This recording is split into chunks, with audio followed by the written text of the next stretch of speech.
Hey, what's up, what's up, what's up, what's up, what's up, what's up? A gracious good morning to you good people. It's your girl KB. You know what I do, and you know why I do it. It is Friday.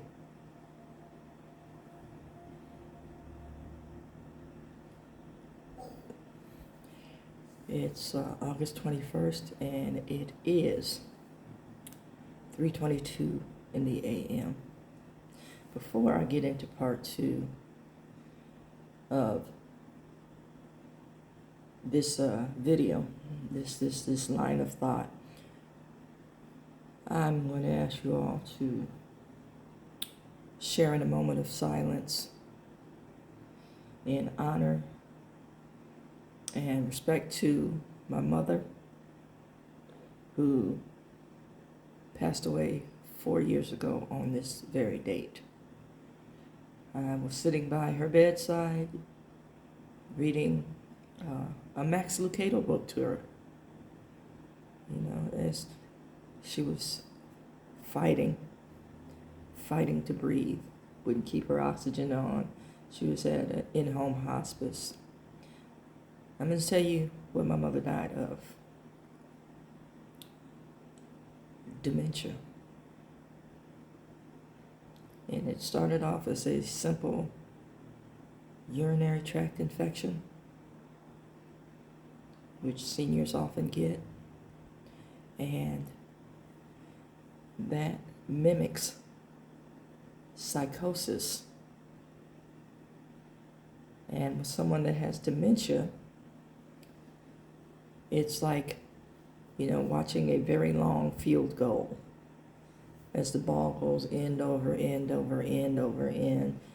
My mother had moments of lucidity, and then she'd be off to the races. And everything upset her. And my mother, I have the majority of my mother's traits. My mother was a fighter. So, physical fighter. So you can imagine, the adventures she would take us on at times. But mad love and respect for the woman who fought to keep her babies in check. And, I want to say, she kept us in line. She kept us on the straight and narrow. And she did what mothers do. Love.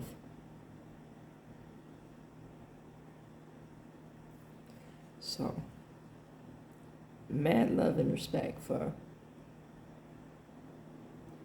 my rock and my foundation aside from God.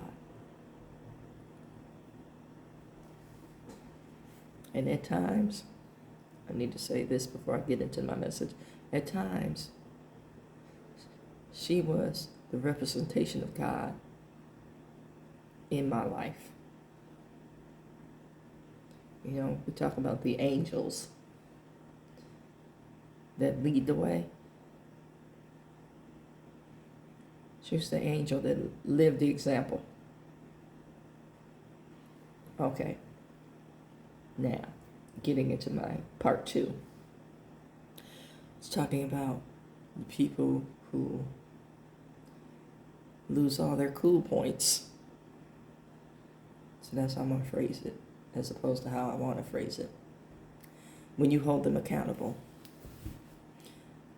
they can't handle the truth, but they say they hunger for it, and that is until they get it. And, since I started off talking about my mother, growing up, and I can say this is maybe a truth for the majority of folks. Growing up, you had two items on your menu: eat whatever it is that I cooked, or starve. I see a lot of moms today cooking separate menus. Okay, so-and-so won't eat that. And I think about Mom. Well, so-and-so will be hungry. Yeah. Eat or starve was the two items on the menu. And for those folks who hunger for truth, but don't know how to give it, don't know how to prepare it, don't know how to serve it, eat or starve. Then there's that faction. Like I said, the new jacks in the social worker counseling fields who come in with all this energy and all this, I sound like a Beverly Hillbilly here, all this book learning and want to save the world or want to save people from themselves. You can't help people that don't want to be helped. And then, there's the excuse, well, how do I motivate them? That's not your job. They came to you in the first place. So they acknowledged that they needed something. But then when you get there, you want to hem and haw. That's like going to a doctor knowing you got something serious going on, but you want to minimize and lie about the symptoms. How do you get treatment? Let's address that behavior. I can't fix you. Let's address the behavior that brought you to me. Let's keep redirecting you to address the behavior that brought you to me. I'm not going to handhold. Then we got the faction of folks, I want to say, we're going to do everything they can to save you from you. That's your work to do. You came to me saying, I need help. I'm teaching you how to help yourself, but you want me to do it for you. I'm well, thank you. And see, it's like I watched the other day, folks report on an individual, and they were going on and on and on and on and on. Oh, they have such feelings of guilt and shame. And they cried for the entire time that they were here. And, okay. I'm that person that says, stop crying. Why are you crying? Okay. What caused the tears? I'm not trying to see all the theatrics behind. Okay. So why are you feeling guilty? Why is there shame? I'm that person. And see, you can't play in my face about stuff because you had a plan to do what you did to cause these feelings of guilt and shame. But now you want somebody to jump in and absolve you from the consequences of your behavior. And most people do. No, you need to feel this. See, I told you the stove was hot. And now you're sitting here crying because you burned your hand. What are you going to do for your hand? Okay, you want to do that? Come on, let's go over here and get the medicine. Now, I'll help you bandages, but, let's what medicine do you want? Now, I got two kinds that work. And I'm going to show you this, and I'm going to show you that. What kind do you want? See, I'm not going to step in and intervene every step of the way. You need to learn this method because I'm sure that the behavior that caused you to distress is so deeply ingrained that you're going to do it again.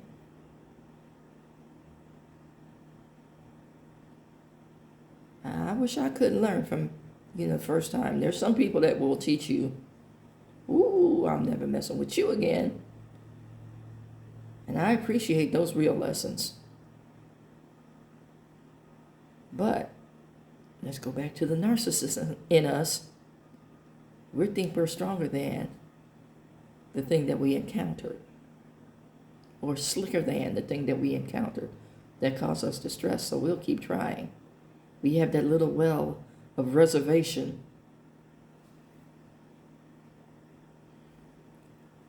I'm not going to handhold any grown person, and I don't care